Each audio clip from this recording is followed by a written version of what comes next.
And welcome back in. Last time on the show, we talked about the issues with politics in Commander. This time, we're talking about the solution. I'm Levi. I'm Jacoby. And I'm Joe. And we are the Thought Vessel Show. We're going to jump right into part 2. All right, we are in the studio here today. How's everyone doing? I'm tired. So tired. I'm a little tired as well, but we're going to power through. Last night, I was actually at a wedding for one of my friends. Got engaged a little bit before Sarah and I did, which is kind of interesting. And then they've got their wedding finalized and everything. Rather, their renewment of vows, they got married like in a courthouse, did the whole thing. But Party. Mm-hmm. this was a new fear unlocked. It's kind of weird when you are going to weddings when your wedding is being planned, is you see like, I didn't think I had to worry about that before. And then new fear just dropped. Wait. oh no. Levi joined that wedding. No fear. C's wedding. One fear. I have 2 fears actually with that. Oh my God. Like the first one. No. The first one is the best men did such a brutal thing with their like toast. You're supposed to be like, hey, we're gonna be nice. I see you, Joe. We're gonna be nice, very uplifting, salute to the couple, everything. But these, like, they had too many drinks before they did the speech, so it just turned into a roast fest of like, yeah, my brother's trash. Vanessa, why'd you marry him? Like, Those are the best fun my dad times, makes though. a lot of money. Like, that was the whole speech. I was like, oh no. How did you not think that you were not gonna get roasted? But usually when you do roasting, then there's like hey, but in all seriousness, I really like them. But like they forgot that part. Oh my God. So they did the roast, and when they should have been like, I'm picking your horse, they're just like, yeah, you guy. Straight trauma dump. Whole time. So yeah, obviously Levi too competitive. He even had to make sure that this wedding was the most competitive out of all of the other weddings. Had to make sure that it got into a fucking magazine. God damn. Anyway, that's my shit. Yeah. I thought you were gonna go, and yeah, also your Brago deck, mic drop, and then walks out of the wedding. Like they would understand. This is Levi's wedding. This is going to incorporate so many more people that are not playing Magic. That's why it would be so much more insulting if you did that. I am not above a subtle joke. That reminds me, I've been writing my speech for your wedding for a while now. Fear not, there's only one joke, and it's for you only anyways, and it's very minute. But there is a speech incoming. I ain't right shit. Wasn't required. It's okay. I have a very heartfelt speech, but I'm more involved in your life, so... I don't know. I always go off the cuff. If I have to go and speak, I'm going to be like, what are the points that I need to hit this? Okay, cool. We're going at it. You not prepping for things? No. Man, crazy. See, it's only on something I find extraordinarily important that I do any prep. Because if it's not a very strong save face moment, it's not worth it to me. Because I kind of sit with you on, I can come up with what I need on the spot. I'm not worried about it. Sometimes even the important things you need to half-ass because you don't have the time. This is not one of those things. I'm going to half-ass it, though. But that does somewhat lead me, speaking of half-assed, this does lead me to my second fear I have with the wedding, was that the DJ at this wedding was so bad. We're in cocktail hour. For those of you who don't know, cocktail hour is like the bridal party. The bride and groom, they're doing like their pictures and stuff off to the side. So this is a chance for all the guests to kind of mingle and talk to each other, have a couple drinks, hors d'oeuvres, appetizers, that sort of thing. Happens all the time. You usually play like really just subtle music in the background.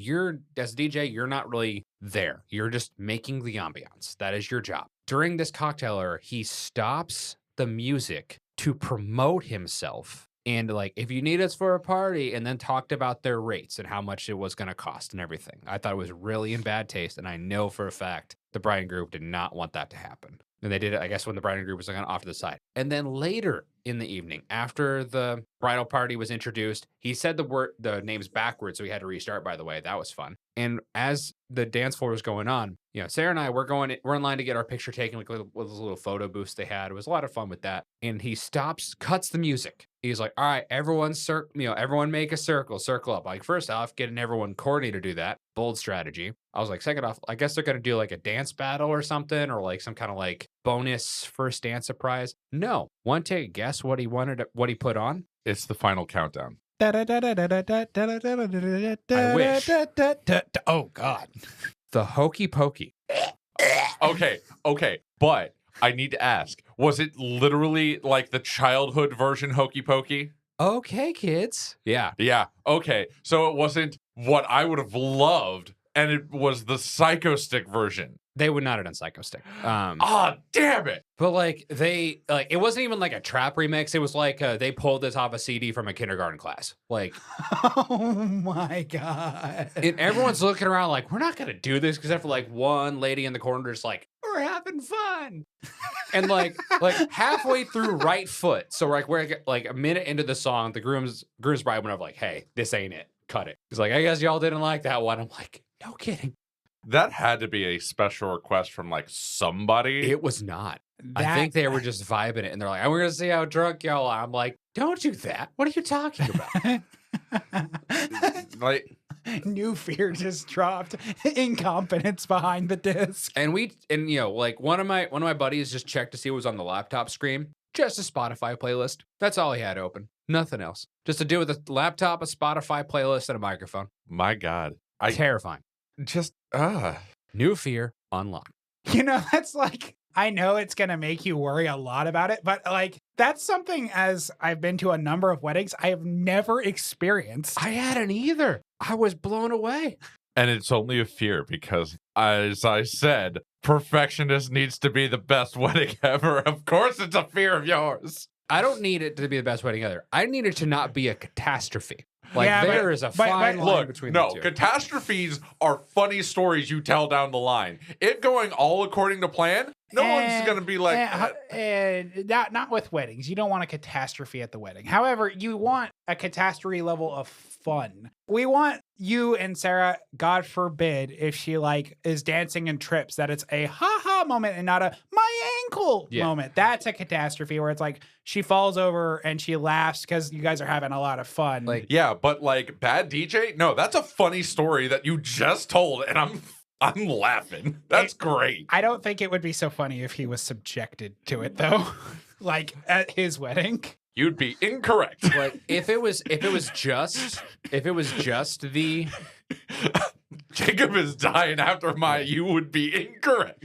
if it was just the Hokey Pokey, then like sure. But it's like the Hokey Pokey plus advertising himself plus stopping the music multiple times to like just say random shit. I can't have that. So like I didn't know I had to make a do not playlist, but now I have to make a do not playlist. Yeah, no, at this point It's not deep. It's like the Hokey Pokey and the Macarena for some reason. Like I did not realize that my fiance the Macarena. that was played. Jacob is over here just dying. And I'm imagining Levi just like, get the fuck out. Like screaming. I don't mind the Macarena to the point like, you know, gets all the white people going. Like, but I wouldn't have minded that. Like, you know, the stereotypical line dance, you know, the cha-cha's like, do the lift. Take it back now, y'all. Or the Cupid Shuffle. Yeah, all those. They're great. But like for some reason, Sarah does not like the Macarena. So that one's off the list, I guess. So sorry to anyone who guessed. What a very interesting song to target. I know, right? Huh. There has to be a story behind it. When I was a PE teacher, I literally taught that dance to like my kids. Because like whenever we were in the COVID times, like we had to like do a lot of like dancing and stuff because we couldn't share equipment because of the rules. Yeah, so like we did some like Cupid Shuffle, Macarena, Cha-Cha Slide, all of them. Such a weird way to be life. What a time. Man, awkward stories. Man, do I have a few. Ah, so many. You only get to pick one. Honestly, the most awkward, it was my grandma. She was reaching the end of her life, so she was bringing everybody to say her last goodbyes and stuff like that. My mom and my aunt were taking care of her. I got to see a lot of my family that I hadn't seen in a long time because that's what happens. And then her son and his wife came and made a entire ass stink. About what? So my grandma had a very nice housekeeper, and the housekeeper made sure that everything was in order in her house. All she wanted, the fridge, my grandma's fridge, which my grandma thought that was a perfect separation, perfectly fine. Her son and the wife was like, but my son that has literally no relation to you, because this was a stepson to her son, wanted the fridge. And they made a huge ass stink about it on her deathbed. That's cold. And then started ragging on my mom and aunt because after the month that they had been literally being wet nurses for my grandma on her deathbed, decided to take a spa day for themselves. And they're like, those two are just way too lazy because they saw them the once take a break. It was absolutely crazy. They ended it with, well, the only good thing about your mother dying is that I don't get to see your sisters again. Yeah, real fucking bullshit. That's nuts. Why? Over a fridge. An icebox is not worth it. Why? I don't get it. My uncle has had a history of not reading the room correctly. I see. So my awkward story I'm going to go with, and To follow that one up. Oh, yeah. And here's the thing, like every story I tell on this podcast, it sounds so surreal to hear it leave my lips because it sounds so made up. I've got another one for you. So I was participating, well, it might sound less made up. I was participating in a LARP at the time called Dagahir, and we were at an event called Summer Slaughter. Summer Slaughter is a decent sized event. There's like probably 300-400 people here. We're having fun and there's a nightlife as a part of like the themes and stuff. First nightlife, great time. Everyone's having fun. Everyone's drinking, doing whatever they're going to do. Great. We hit the second night. Things go sideways immediately. So amongst all of these people who like to have fun, do their sword fighting, whatever, there was this one chick.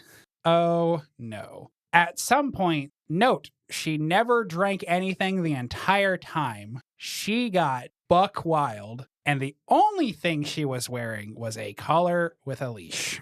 And she was crawling around the entire event. Note, this was not someone you wanted to see doing any of this. This was bad.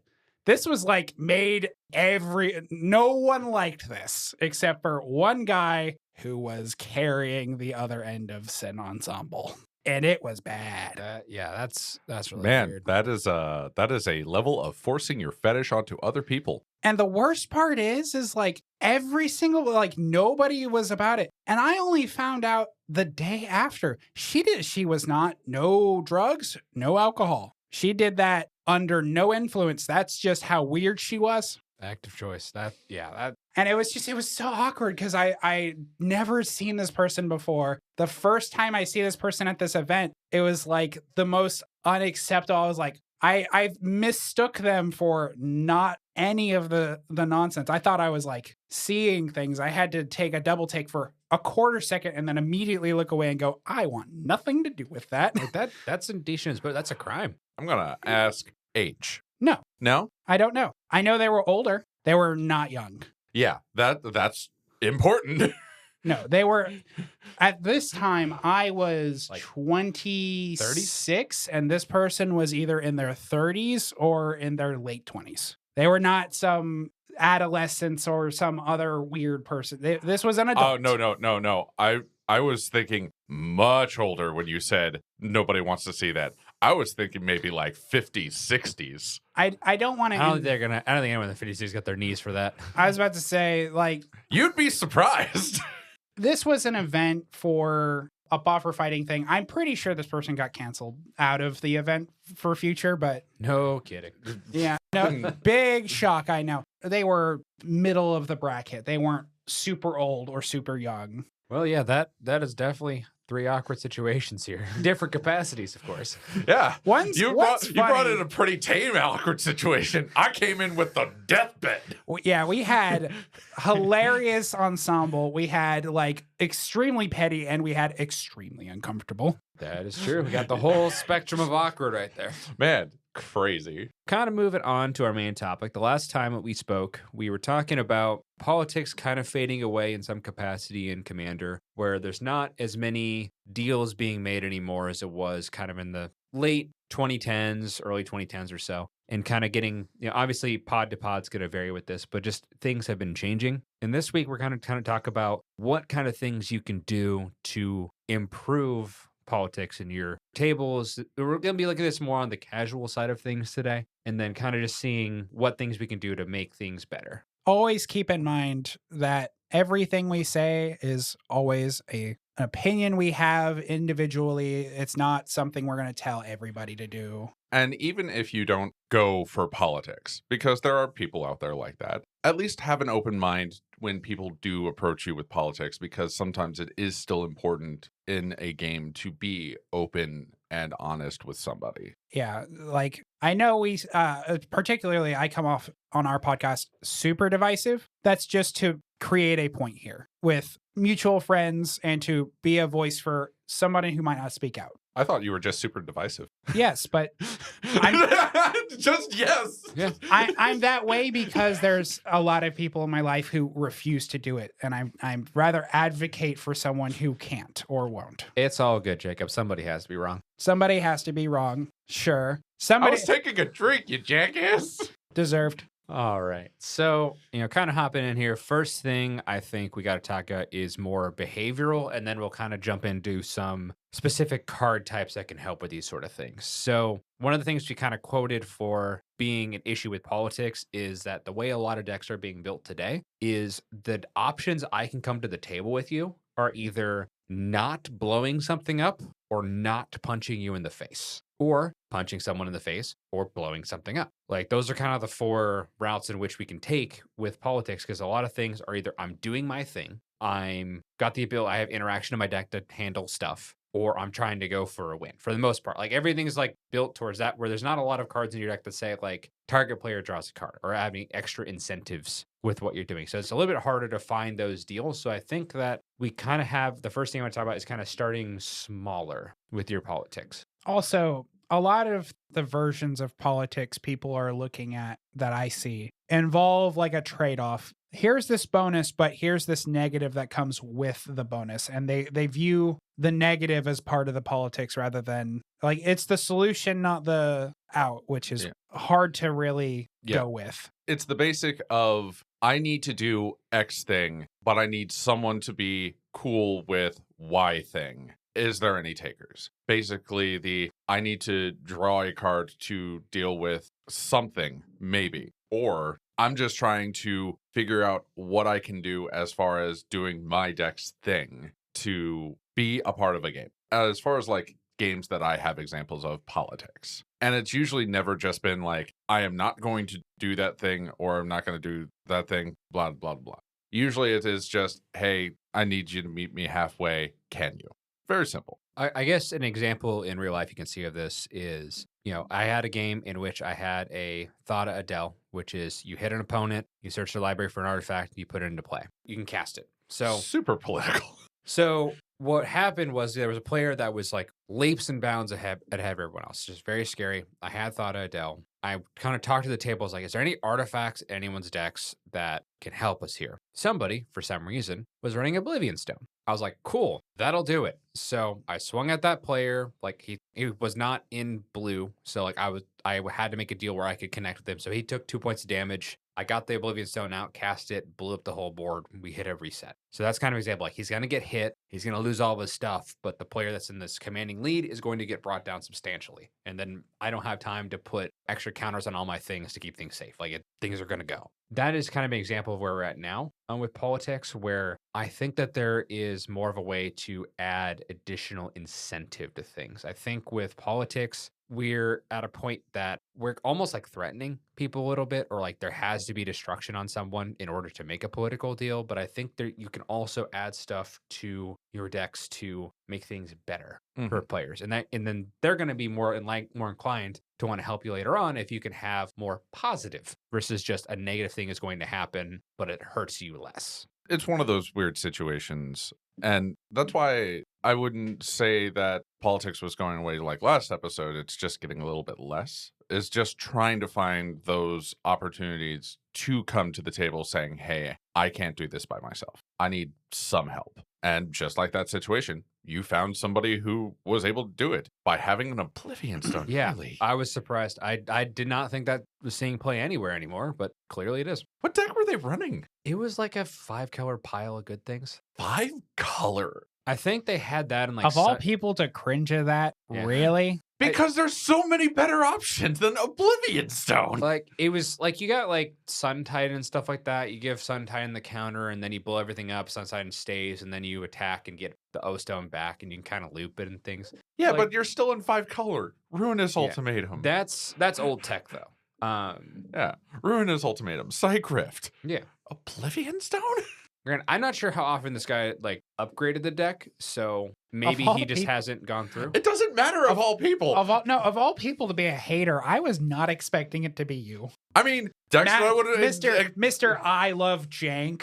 Yeah, okay. Over there sipping the haterade. It's just weird because I need to know what more about the deck. Otherwise, it just stays as like, okay, I had an Oblivion Stone. That was my piece of board wipe. It's like, Well, I mean, there's multiple. I'm sure he had more than one in there, but I was asking for artifacts. So, like, Nev's disc wouldn't have got it done, and there's no stone. it's just weird. Fair enough, I suppose. My perspective on where we're sitting at when it comes to politics is I use what I call the Zancha logic. Zancha is my opinion of a perfect political piece in the sense that it's a gift. It also has downsides and it has something for all players to engage with without demanding it and without any real recourse for the person enjoying it. So it's the perfect piece to be like, okay, this guy's ahead. Everyone else needs a boost. This is a sink for people to figure it out without making anybody do anything except for the player ahead. I'm trying to weasel away. For our audience, can you explain what Zancha is? Zancha is I think 3-drop. She is goated. You give her to an opponent. Any player may pay 3, draw a card, and make the controller of Zancha lose a life. Zancha gets control, loses 2 life, and you draw a card. Any player may activate this ability. I also Right. think that Zancha has to attack each combat. It's event. goated, yes. Yeah. A lot of politics nowadays do not meet what I call the Zancha test. And the Zancha test is that Zancha has all parts of what I consider a true political piece. You have to negotiate who's in the lead. It has a mechanic that forces that player to do something and an option for an outlet for players who want to participate. It's goated, you give it away, and it's a negative effect to them. Players can activate its ability. Most of the political pieces I see now that people try to persuade only have half of this text. They consider just goading a political piece or just the activatable ability being present as like a true political piece. And I feel that's like a half truth. That's just my stance on it. And see, my stance, and I literally just thought of this example. When you are playing a game of Commander, you are 4 countries coming to a table to miniaturize a war. So any piece that you have can be political. It doesn't have to be like Zancha.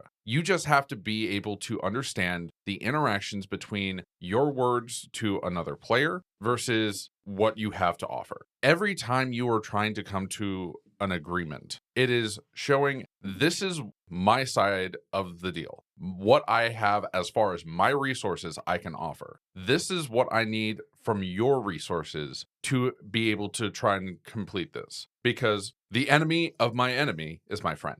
That is the specifics of a lot of the deals. It's just the enemy of my enemy is my friend. Sure, I agree with that to some extent. Your logic fits exactly into my template I presented, where we have to negotiate who gets the Zon. I'm using this as my example because I think of permanence mostly when I talk about politics. Like the deals of destroying things, usually there's not a whole lot of politics. They go, hey, protect, I kill, and it goes as simple as yay or nay, and it's just very brief. It's not as deep as I consider most politics. Yeah, but that's sometimes all it is. Sometimes it is just a small one-off thing. That is still a political move. It's the reason why a lot of things can't remove politics from a lot of things because technically everything's political. It just happens that way. It's how you respond to it that makes it either big, small, or non-existent. Basically just the act of going and offering an olive branch or the arrow. It could be as small as that.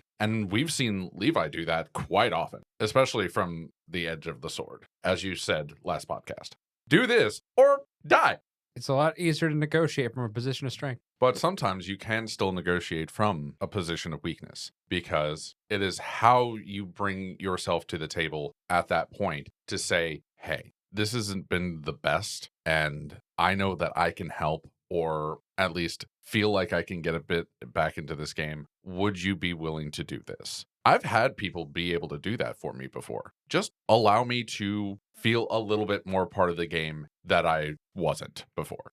It is always that interesting bit of trying to just get there. Now, how to get there, that's a different story. I know for like what I just said, it is if you're coming at it as genuine as possible, you will likely get more people to come to you than just the nope, not going to deal with you, raise it all with fire, I don't do politics. Being genuine is important in a lot of the political dealings that you're going to be doing in Magic. Yeah, we have had a few instances, just you and I, Levi, where we had people who were like hesitant when we went to politic with them because they were like, I don't know about all that. And then we had to like elaborate, like at this particular table, when we say something, we are men of our word. If I tell you this, it is verbatim this. If I tell you I don't have XYZ, I'm being very real with you. Not everyone has that luxury. Well, and I think with that as well, there's definitely different seasons of politics you can go for. Like in that situation, like your position where you're trying to do something. I think when you're trying to negotiate politics from behind, like you need to figure out what I'm super behind here. What would need to happen to potentially put me into a situation to win? So it might be a spot where like I'm super behind and there's two players kind of going for it. And there's another player who was like a little bit slow out to the gate, but they're like kind of a little bit beyond where I'm at. So like what I would need to happen there is I need those two players to kill each other, have one of them weakened, player 3 and 4 here, me being 4, take out that second player, and then we go to 1v1. Like that's the avenue that I need to occur in order to get back into the game. So what I want to do is I want to try to make a deal in some way to get one of the players to kill the other one and possibly weaken themselves. I might do something like, hey, like I can damage this person for 10 damage. Can you do the other 30 or something? And they might be able to swing out and get it done. Like, hey, but you don't attack me. Great. I've got that deal. Player 3 doesn't. And I'm just going to hope that player 3 understands like, hey, that person's very much a threat now. Hit them while you can. So I think having that avenue, or if I'm in the lead, I might make a deal with the player who's the farthest behind just to kind of get them up and running. And that I want to take out my biggest threat or the person who I think is going to interact with me the most as I'm going through. So I think just knowing like what your desired outcome is and bring that to the negotiating table can really help. You don't have to tell everyone what you want to happen. Like if they can figure it out, great. But you need to have a plan in place versus just making random deals with people. And sometimes it's much a, hey, there's an Ulamog on the table. I need that to be gone. And I only have like damage-based removal here. If you can remove the Ulamog, great. I'll blow up this artifact that's keeping you down or whatever. The other side of that is, yes, you want to be genuine. We've seen more and more people say, I don't do politics because they keep meeting the players that are loyally with their politics. You didn't say XYZ, therefore I can still do XYZ and win. And it always has that air of scumminess to it. And that's where a lot of the deals can be broken down. Don't come to any of those deals trying to finagle or outclass somebody in legal speak. Like I said, genuine. We all want to win a game. That's not going to go over well when you're winning a game over someone's feelings. I think you can blame Jimmy and Josh for this because definitely early in game nights, like they were very good about finding little loopholes in their contracts to hit each other and kind of glorifying that type of behavior. So we're seeing that a lot at this point where it's kind of become more normalized than I think it probably would if they would have come out and condemned it. Part of the issue with creating that kind of spectrum is that when you introduce the idea to strangers, you have to take into account that a stranger is not always going to be of the same mind of, ah ha ha, you got me. Most of the time, a stranger is going to go, oh, this is the deal. That makes sense. And then when you go, but you see this loophole I saw, most of the time, someone who doesn't know you is going to be like, oh, you just wanted to play a gotcha. Yeah, see, the difference between those two scenarios, Jimmy and Josh have been friends for a long time. So that kind of behavior, that just came with their friendship. So that's why they didn't necessarily need to condemn it, because they've been friends and that's just how they've played together. If you bring that to somebody brand new, it's going to look scummy. And they're business partners. Usually those types of deals make good for recording and like in the booth. But like you'll see it now, especially like if a deal is being made, like and Jimmy's in the deal, he'll help be like the mitigator, kind of the negotiator between the two parties to make sure that everyone's getting the framework of the deal they want. And a prime example of like this dynamic only working with them, when they had Prof as a guest and Prof made a deal, it was a game where he was playing Mishra. This was about Brothers War. And Prof made a deal with Josh about letting Mishra like resolve and letting Mishra do its thing. And normally Josh does his politics very by the law. And the moment he went, oh, I didn't say I'd let you hit me, after basically feigning that he would let it do its thing, the prof was like, oh, whoa. The word of the law, like that's kind of ass backwards. That's not what I was asking for. You're taking my words out of context. Like he was not happy with the fact that he did that to him. And I felt like the prof was justified in this moment, but a lot of people I talked to agreed with Josh Lee Kwai. So like it depends on really your perspective. I mean, technically by the word of the law, that is correct. I've gotten you in the past with one of these where you came to me. It was kind of the three players left like, hey, I can wound this person, you can finish him off, but don't hit me on that turn. And it was like, great, cast Metamai. So like I swing in, kill the person, get an extra turn, kill Jacob on the following turn. Yeah, I was extremely salty. Yeah. I'm actually still upset with you over that. Because that was the scummiest thing you have ever done to me. Hands being thrown. Like I think I walked away that night being pissed off at you. It's in the same strain as the group hug win that I got that one time. You were playing your Naya werewolves, and I was like, okay, we made the deal that you wouldn't swing at me. But it was only after that deal that I realized that I had the win in my hand, which was Triskaidekaphile, and enough to have the 13 cards on upkeep. And you went to combat, and I was like, oh, I can win. And you looked at me and was like, we had just made a deal, Joe. Yeah, like I feel when you present something and then you use exact letters of the law, or you make a deal and then realize something and you still want that deal honored, I personally find that extremely disingenuous. I cannot stand that personally. Now, when it's a mistake, that's whatever. I'll be salty, but people are human. People make mistakes. That's mega whatever. It's when it's intentional that it really rustles my jimmies.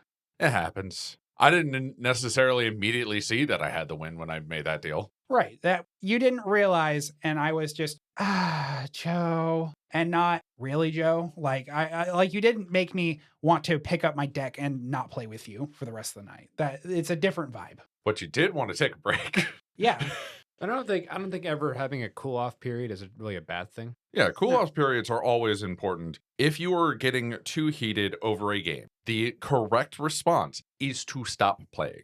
There are way too many times in which you get way too into a game, getting angrier and angrier. That just sours the entire experience, and why a whole lot of people will just throw away the game because they were too mad. Well, and I think it really depends as well is how far invested you are in the game. Because like there's certain games like I don't think I've ever gotten mad at a pre-con battle because I didn't build the deck. My reputation isn't on the line or anything with the deck. I'm just casting random stuff and I'm like having to read every card and just kind of figure it out. It's whatever. If it's a deck that I have put together, I'm kind of stapling my reputation on. Like I want to make sure it performs, at least does the thing. But like a good example of kind of getting too invested in this is I remember when I was in Quincy playing and there was a game and it was running a lot longer. I think it was like multiple board wipes that caused resets and stuff. And I was in a pod. Games were going pretty quick. Like I think it was a pod of 3, maybe 4, but people were moving fast. So like we got like 30-minute games. Just kind of rip in, get it done. Everyone's doing combat stuff. Life totals get low. It happens. The other game went for like 2 hours and we would just kind of check in with them to see if they wanted to shuffle up pods. And like we kept getting games done and they were still going in the game. And every time we came back, like everyone was like getting more and more like visibly upset because the longer you go in a game, the more you're invested and the more you're invested, like the more you're like, I need to win this thing to make it be worth my time. And I've been in some games that, we've been in an absolute slugfest. Had for like the 5th board of like, why are we doing this? Like this, no one's having fun here. This sucks.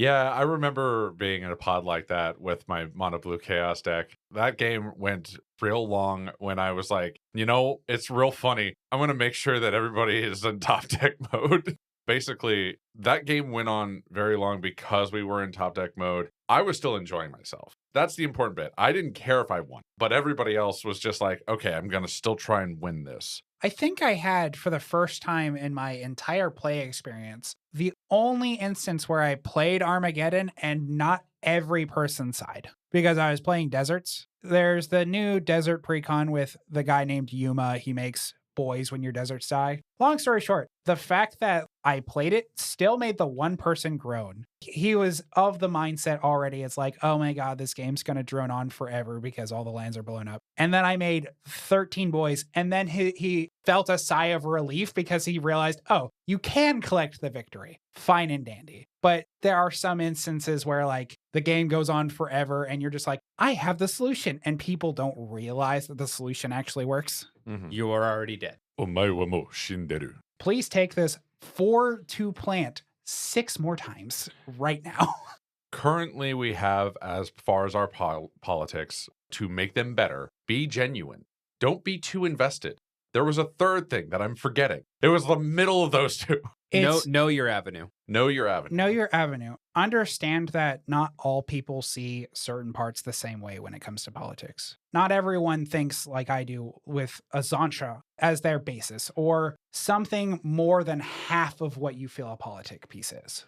Basically, be genuine, know your avenue, don't be too invested. Those are already 3 great ideas for being able to do a little bit more politics in the game without being scummy, without it being a detriment to anybody. It's important to just hold those true. Did we have any more? There is a couple here that I wanted to bring up, and the main thing is you got to start building for it, where there are cards you can play that bring out political stuff. I personally don't believe Group Huck is very political. It's just we're going to make everyone go fast. It has to be something that I am targeting somebody, they're making a choice, or there's an incentive for it to be, in my definition of political, of what I'm going to run. I don't really see Howling Mine as political. I see it as a Group Hug piece. I think those are different. Group Hug has the potential to be political, but they still are hugging. Basically, the politics is, I have 2 different things. Do you need mana or do you need draw? And you have to also make sure that you're analyzing the turn order in which that's happening in. Otherwise, your politics are going to be really bad.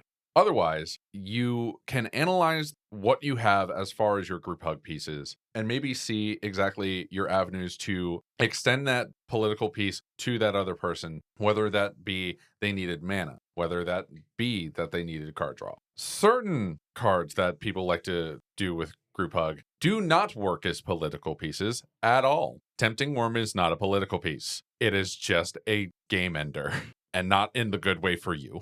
And there are a couple versions of politics in the sense that, like we were talking about, you're thinking more interaction. You're talking about like deals with parts that people can't see. I focus on permanence as a part of my political, like when I view political pieces, I'm thinking permanence on the field that commit to the political bit.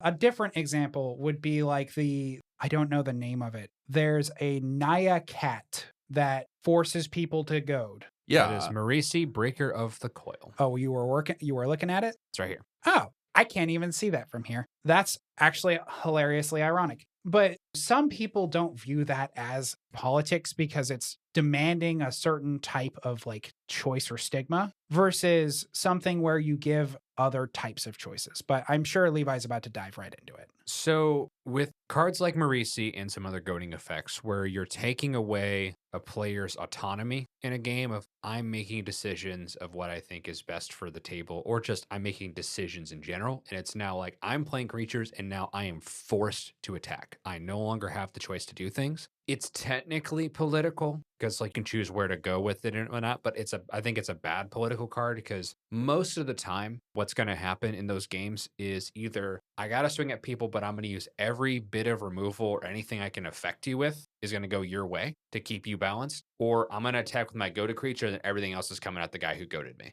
It can put you in a kind of a bad spot versus a card. The next one, of course, Brina the Demagogue is the kind of the other version. I think this is more like a better political card. And for those of you that haven't played against Brina before, because it is a very, very wordy card, basically it says if you're a player that is attacking an opponent of Brina that is not in last place on life total, you get to draw a card. And then the Brina player gets to put 2+1/+1 counters on a creature they control. If it's a Brina player, they do both all the time. So I'm not forcing you to attack anybody, but swinging it and getting that extra card and maybe having an extra thing to do on your turn is a pretty good incentive. And there's a lot of cards in this game that provide incentive for attacking a player.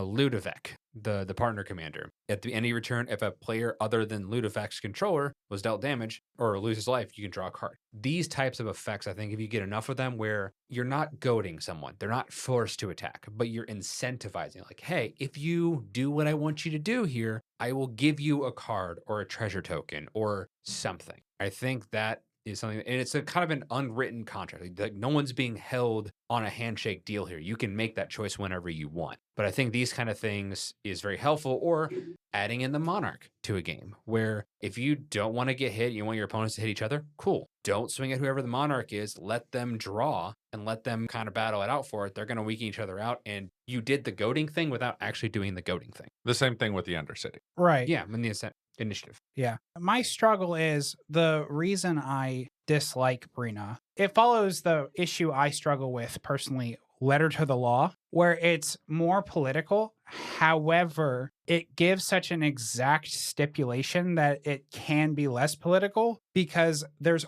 typically, for the player that's not Brina, only ever going to be one option for you to swing on. Unless you're the person in absolute last, you only ever receive the one incentive, which is beat the other guy until his brains are gone. And it's rough to really consider their politics because it's either put me at an advantage by stagging that other player or get no advantage because you're trying to focus on how to deal with certain other parts of the board state. But even with that, it might be a spot where, because it doesn't say you have to connect with combat damage or anything. So if I'm that player, like, I want to draw my card, I want to attack you, I could swing out and hit you for like 10 damage, or I've got the 0/1 plant token. Is it cool if I swing my 0/1 plant token, can you just not block it or not kill it, and then I'll draw my card, we'll move on with our day? It's never really move on with our day, because every time that they fall into that political trap, Brina gets larger, or anything on your board gets larger, because it's never just they get that card. It goes on and says the person who has Brina gets to put 2+1/+1 counters on creatures they control. And that, if people keep doing that willy-nilly, just hands you the game. I've seen that way too often when you've played your Brina deck and I've been in the same pod. That's what I was stressing is it gives me no option other than to have to fight you in fear of giving you too much. Or I have to funnel one guy in hopes that eventually I outpace you, hoping that the Brina advantage is enough to deal with you. See, and I've played Brina enough at this point, whenever I had the Brina deck together, that honestly, I built it in a way that if you don't want to attack the player who's, not in last place, that actually benefits me. Because at this point, I've got a creature that says I can attack 2 players, draw 2 extra cards, and put 4++ counters on various creatures. That is all positive. So if you don't want to do it, that's fine too. But it builds in incentives to do things. And there are other commanders that do stuff like this. For example, we recently got one with the Second Doctor that says players have no maximum hand size, so you can keep as many cards as you want. And at the beginning of your end step, which I do like, it's on end step and not upkeep, so you can use it right away.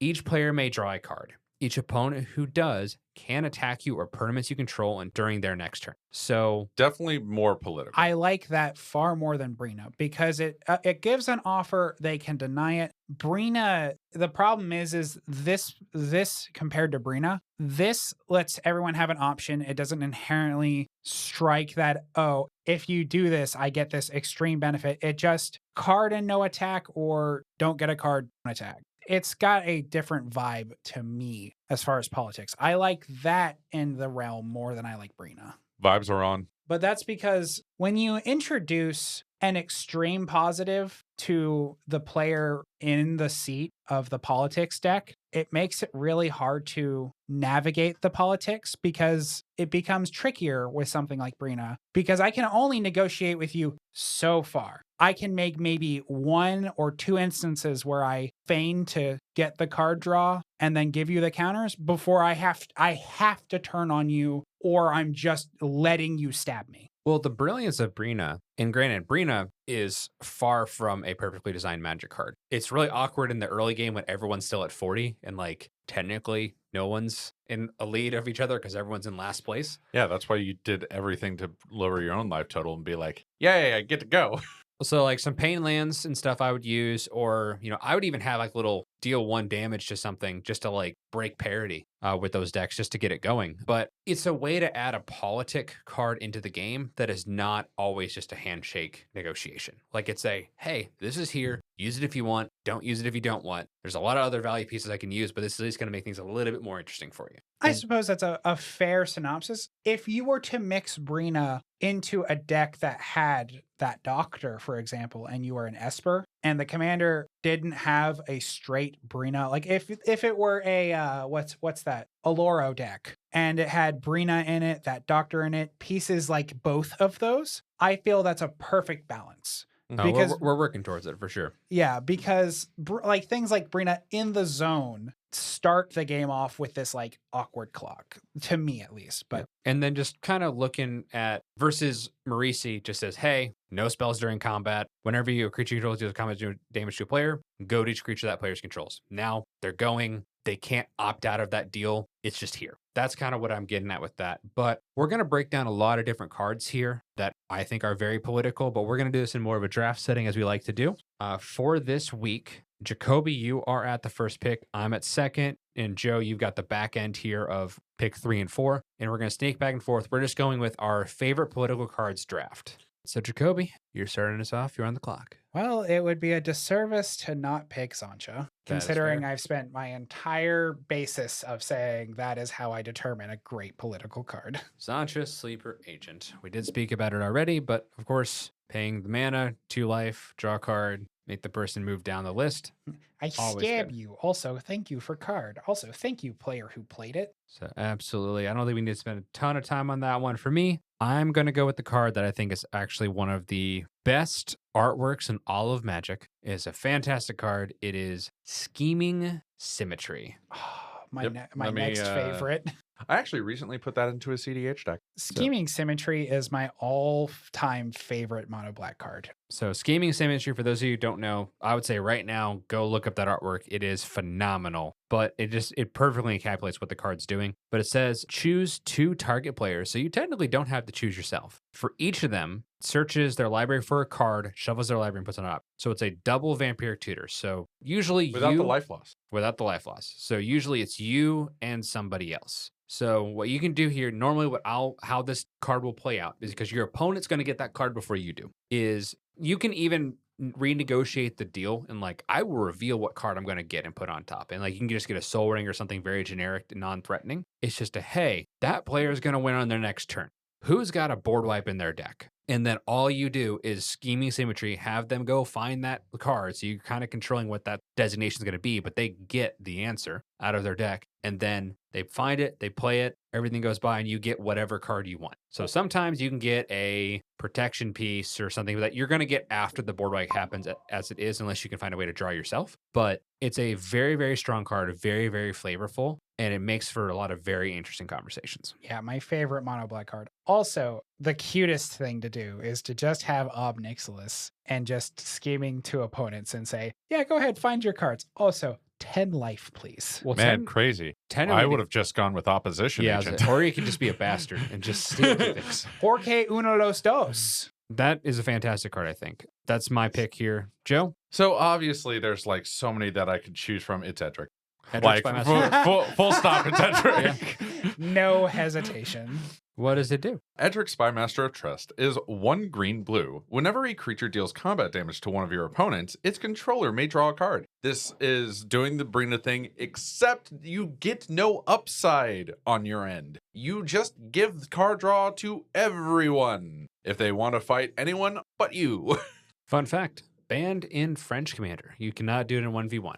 Man, it's crazy that you would be the only beneficiary of that 1v1. Crazy. Imagine that right there with Edgar Markov in the do not 1v1 list. But like also they took out all of the fast rocks, so like that also makes sense. Edric Spymaster of Trust is just been one of my favorite cards to put into decks. It was in my party deck because he's a rogue, just nice drawing pieces, and also fits into my lovely worldview of a quote unquote group hug because it is giving benefit to everyone, even if they can't necessarily get that benefit if they attack me.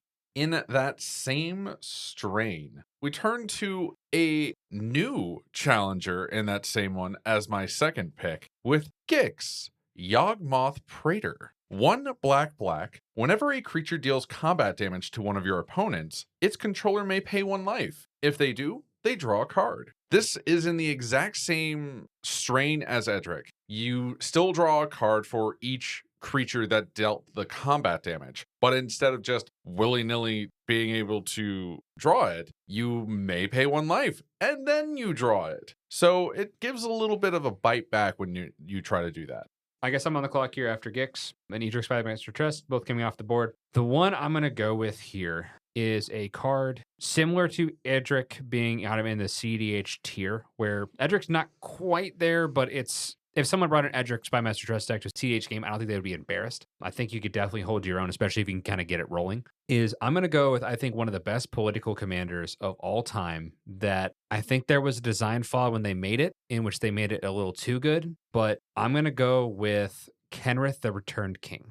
So for those of you that don't know, Kenrith has 5 abilities. So it is a Wooburg commander. And Kenrith says, for 1 red mana, all creatures gain trample and haste until end of turn. That's all creatures. So it's not your turn. You can give somebody else's creature haste. Like, hey, saw you played that really cool like 6/6 beast. Do you want to attack with this turn? Cool. Has haste, trample, go nuts. Just don't attack me. Very simple negotiation you can make right there. Second thing, put a +++ counter on target creature. Doesn't say target creature you control. Target creature. Make creature bigger. Maybe they want to use an effect with it. Very easy to negotiate that. Target player gains 5 life. Hey, you're running really low. If you can blow that up, I'll have you gain 10 life, so you're still kind of in it. Another negotiation you can make. Target player draws a card. This is where Kenrith kind of gets off the rails, because if you have infinite mana, you can have everyone draw their deck and mill themselves out, and just have it on the stack. Anytime they respond, you just have them draw an extra 200 cards every time. So that's where it kind of gets out of hand. But you can also just say like, hey, if you swing in or blow that up, I'll give you a card or 2 as a compensation for it.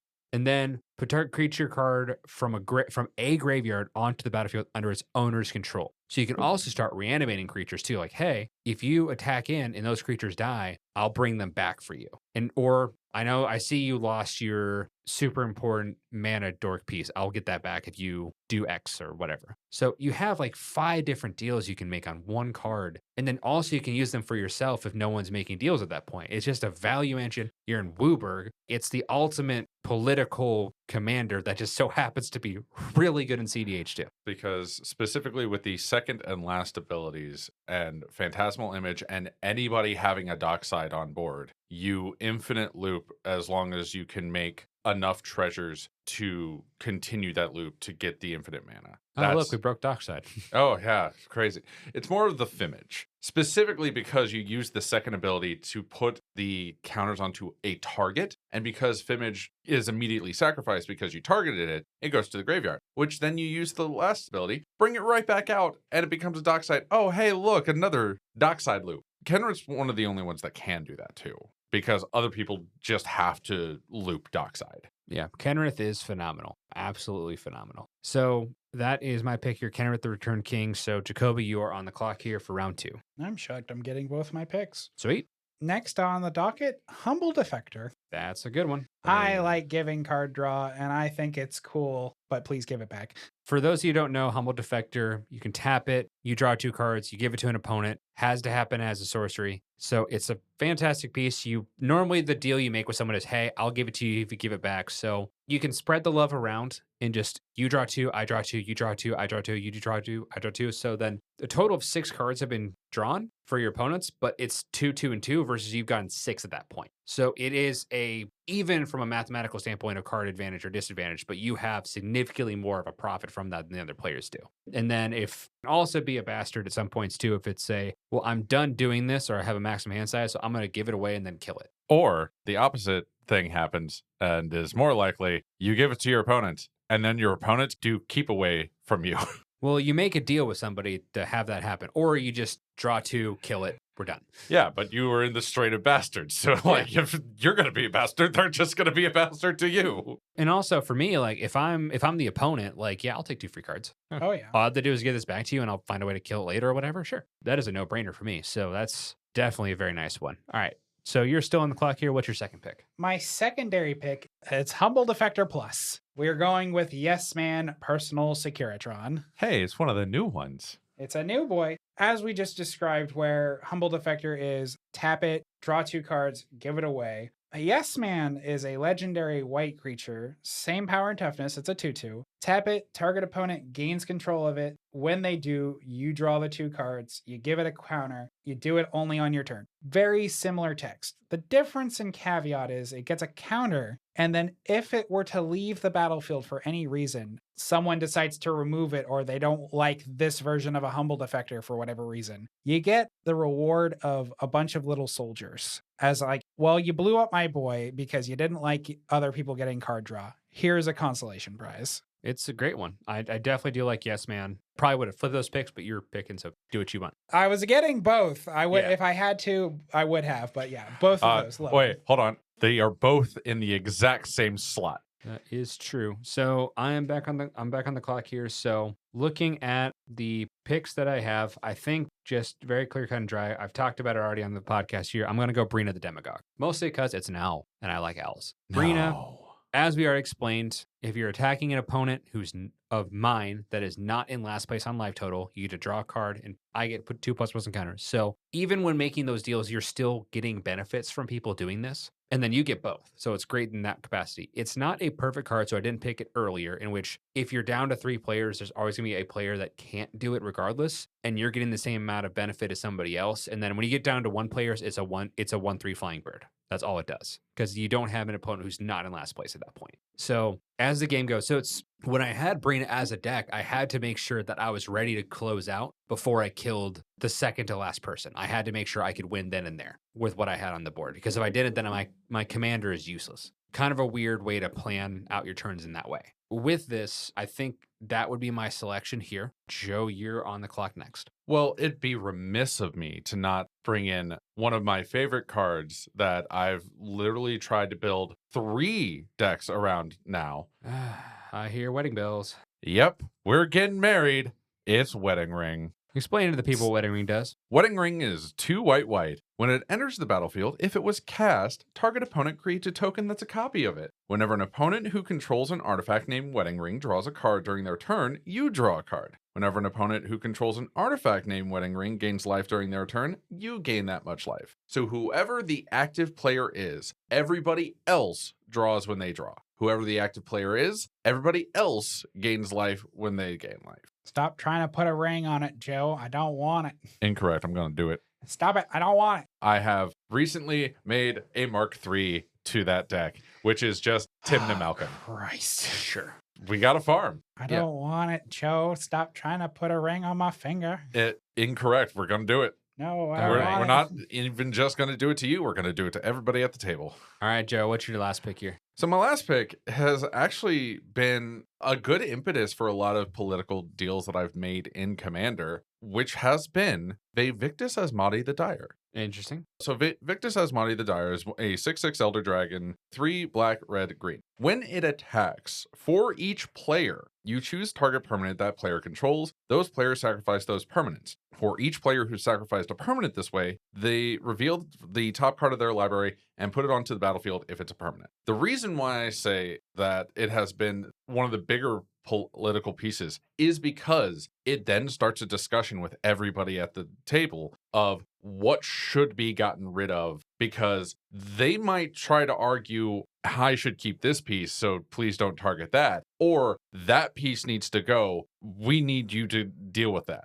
And as well as just, I can bring this in and then it is a nice piece of removal, let's start that discussion. Sometimes I've even had people point to my own board saying, I will let you do your thing as long as you get rid of that piece on your board.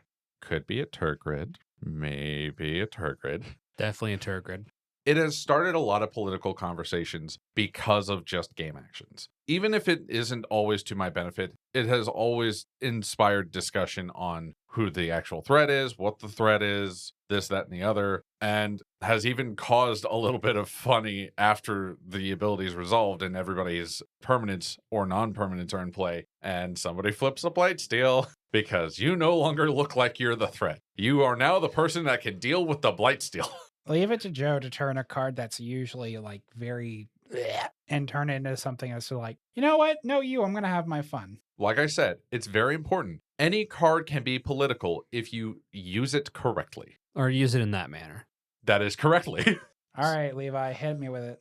My pick here, there's technically 2 that are in this realm. Normally, I would also throw the second Doctor in here, but we've already talked about this on the show, and I kind of want to get an extra piece of utility on the board. So there's 2. I think one of them is slightly better than the other. It's the Orzhov Advocist is the worst of the 2, which says at the beginning of your upkeep, each player may put 2++ counters on a creature they control. If that player does, creatures that player controls can't attack you or planeswalker control until your next turn. The one I prefer a bit better because you have the ability to run this in partner pairs, so you can get this ability twice, is Noble Heritage. It is 1 and a white, legendary enchantment background. You can put in your 99, or you can put in your command zone if you want. It says, commander creatures you control have, when this creature enters the battlefield and at the beginning of your upkeep, each player may put 2+1 counters on a creature they control. For each opponent who does, you gain protection from that player until your next turn. It's very much a deal and a contract that is in the game. You don't have to waste a lot of time. Hey, it's here. This is doing it. Do you want to do it or not? It's a way for them to build up their boards that's not going at you that turn, and you get the ability as well. Also, protection. Exactly. Protection is way better. Hi, I'm just going to have a pseudo hexproof from anything you might want to target me with or damage me with. You can still swing at me. Not going to do anything. Yeah, so it's a phenomenal piece of tech here, and you can let your opponent's creatures gain a little bit of strength. Granted, you want to keep a little bit of removal behind because usually what they'll do is try to build up until they can one-shot you. So just be aware that that can come and then just embrace for it. But I think, between Noble Heritage or Orzhov Advocist, Second Doctor is the same thing. It's kind of like, hey, you'll get something, but I have a contract in the game that enforces you can't attack. And in fact, could go into a Second Doctor deck with the other commander. Absolutely. Fair enough. I am shocked that my other pick did not get taken, that I was going to leave, but I guess I'm going to leave it for my honorable mentions because it's an obvious choice. I'm going to, if you're good to move on, pick my last one, absolutely. which is Kambal Profiteering Mayor. It's a new card from the Desert set, and I got to experience playing it online. And man, I really like the politics behind this one. Kambal is a 1, a black, and a white for a 2/4 legendary human advisor. Whenever 1 or more tokens enter the battlefield under an opponent's control, for each of them, create a tapped token that's a copy of it. This ability only triggers once each turn. And then it has whenever 1 or more tokens enter the battlefield under your control, each opponent loses 1 life and you gain 1 life. I love the idea because of the fact that we've recently gotten a bunch of white removal that destroy this, they get a token. So you can really negotiate like, hey, this creature is problematic. I can get rid of it for you guys, but I'm going to generate a thing. You guys are going to take a little damage, but that's the cost of me getting rid of this threat. You go, do you want me to kill it or are you going to do it? Because if I do it, I'm happy to help you. Here's some of the caveats up front that come with my negotiation. It's straightforward. It's very genuine. You go, this is the type of removal I'm running, but understand the consequences of asking me for this deal. It's definitely an excellent selection here. That concludes our draft. So, Jacoby, you had Zancha, Sleeper Agent, Humble Defector, Yes Man, and Kambal, Profiteering Mayor. I had Scheming Symmetry, Kenrith the Returned King, Brina the Demagogue, and Noble Heritage. Joe, you had Edric, Spymaster Trust, Gix, Wedding Ring, and Vivictus Asmati the Dire. Honorable mentions, I definitely have one that I will save for the end, just because it kind of encapsulates our kind of the point here. Mine was Marchesa. Marchesa, yep. So Marchesa, Which But the Marchesa? Specifically, the Queen Marchesa. Marty Marchesa. Marty Interesting. Marchesa. Okay. Because, like we were That's talking the Monarch. before, it's the Monarch commander. I agree with Monarch being one of the better political pieces that I think is fun. It's one of the more interesting things. It introduces a fun mechanic. I've never seen anyone straight up hate on Monarch being in a game. Never. I've never experienced. It's not impactful enough where I think it can launch somebody into the lead like crazy. It's kind of nice in that capacity where it's just like an extra added bonus. Like someone can win off a top deck for sure, but I think it's just enough of incentive to like get the game going. Also, like it breaks away those games that everyone's gonna hold up all their stuff until like a lethal damage can happen. Like chip damage occurs, and it kind of gets the game progressing towards a conclusion that everyone kind of naturally leans towards. Like, okay, they kind of like know how this is gonna go. Like I read the book kind of a thing. So I definitely think it's a good one. Joe, what was yours? I chose Wheel and Deal as my honorable mention. Wheel and Deal is 3 and a blue instant. Any number of target opponents each discards their hand and draws 7 cards. Then you draw a card. It's very political because you can, in fact, identify the person who is obviously in the lead, and you can make sure that they get stymied a bit by saying, all right, you're wheeling your hand because you want the stuff that's in your hand. Get out of here. Or somebody is saying, my hand's kind of crap. I wish I had a new one. Deal. Wheel ya. And what's also beneficial is it is only the opponents that wheel. You could use this to keep the nice stuff in your hand and you just replace it because it draws you a card. It's that nice any number of target opponents because you could just have it be 0 and just be a very bad 4 mana draw yourself a card. Or you could have this be a 4 mana asymmetrical wheel and you still have all the powerful stuff in your hand. Especially if you put in like an Narset or a Veils and you just go, oh, no longer political. Everybody's wheeling their hand. You don't draw anything. That would do it. Yeah, definitely something to look for our two-headed giant battle we got coming up here in June. Can't wait. So mine, of course, is going to be a little bit of a story. Mine is a card that is definitely I use political, and that is the Flump. So those who don't know, it's a 2-drop, 0/4, and it says, Defender with flying. Whenever Flump is dealt damage, you and target opponent each draw a card. Early on in Magic, before we kind of got the renaissance of white draw, there really wasn't a lot of good options. So I used to always play the Flump in every deck that had white that wasn't like white and blue. The rule at the table was you can swing at me with a creature power 3 or less. I'll block with the Flump. We will each draw a card. That was the rule. If you attack me with a creature bigger than that, I will block with the Flump. I will give that card to an enemy of yours, and then that deal is off the table, and usually people got mad at that person. We had a player that used to be in our group. It was kind of a funny bit where he would just spend his entire game dedicated to removing that bastard, and I would just keep finding ways to bring it back from the graveyard or from exile or anything, just kind of haunt him with it. So it just kind of made for a fun experience where every time I see the Flump, I still kind of smile a little bit, where it's just kind of, it's just a fun card. It added a political edge to the game, and it was a way I could just consistently make deals with people. And it's a deal that's not like if you don't take this, like something bad happens to you, like you just don't get to draw an extra card, and that's fine. I think it's a great negotiating tool, and that was my honorable mention. I think that is wrapping up our show here. Does anyone have any final comments before we go? I don't think anything new. Don't be afraid to come to the table. Your opponent is a person just like you. Unless they're Levi, kill them with fire. That's not very political of you.